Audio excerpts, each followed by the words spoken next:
L'imam Mahmoud Dicko à la rencontre, l'autre forum de Bamako, on parle de l'invasion des religieux sur le champ politique, c'est le contraire, c'est le politique qui est allé chercher le religieux.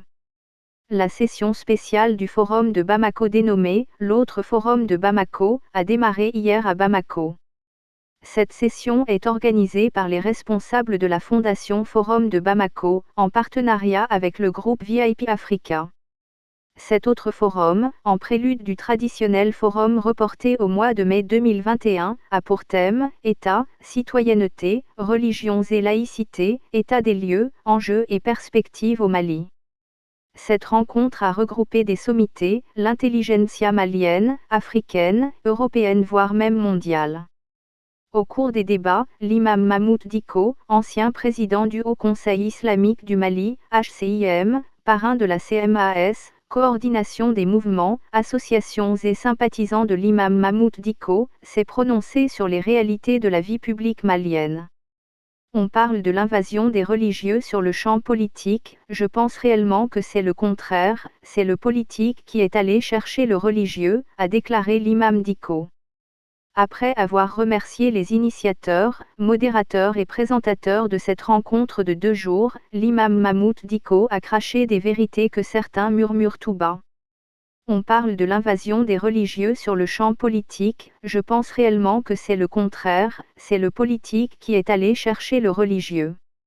C'est eux, étant incapables de mobiliser les foules et convaincre les électeurs, c'est eux qui s'introduisent chez les marabouts, chez les imams, chez les muezzins, chez tout le monde, c'est eux qui sont allés trouver les rois dans leur vestibule. Ils sont allés nous trouver là-bas. Et vouloir sortir nous laisser, mais, non. Si on sort ensemble, a-t-il dit. Avant d'ajouter que le problème de la laïcité au Mali n'a pas été débattu sinon le Mali a été une nation laïque. Selon lui, la laïcité a été toujours le fondement de la conception de l'État malien. Ce n'est pas aujourd'hui, c'est avant la colonisation, notre pays a toujours connu la laïcité. C'est l'essence même de l'État. Les empereurs, les rois, tout le monde, les gens ont cohabité, le féticheur par là, le marabout par là, l'imam par là, d'autres là-bas, ça n'a jamais posé de problème. Nous avons eu toujours l'intelligence de manager ces choses-là ensemble. Ça n'a pas été problème pour nous. Et ça ne saurait être un problème. Je crois qu'aujourd'hui si on se met ensemble et qu'on discute réellement, on ne fait pas semblant parce que le problème de notre pays, c'est de faire semblant, on fait semblant de faire quelque chose, mais on ne le fait pas en réalité, on fait semblant de faire la démocratie, de faire l'état de droit, de faire la décentralisation. Faire semblant ne peut pas construire un pays.